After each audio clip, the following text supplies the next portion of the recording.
किसी के लिए दिल ये रोता है, दिल में बेचैनी सा होता है।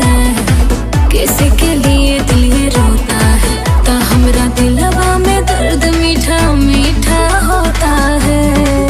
ऐसा कब होता है रानी प्यारी, जब जवानी में पहली बहार होता है।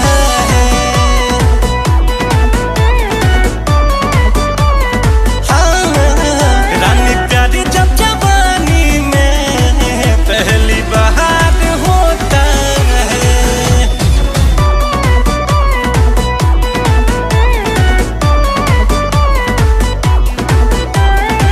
पहले कभी न ऐसा होता था, किसी के लिए दिल न रोता था। पहले तो तुम थी नादान रे, अब तो हो गई जवान रे। हमारा खियो न रतिया में सोता है।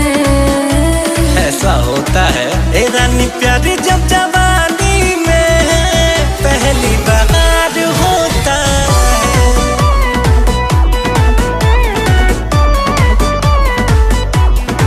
ए रानी प्यारी, जब जवानी में पहली बार होता है।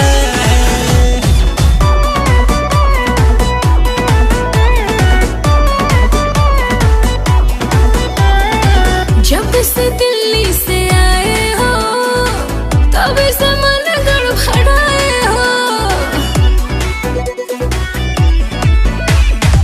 पहले से हम तो ट्रेंड रे, सुन बन जा तू मेरी गर्लफ्रेंड रे।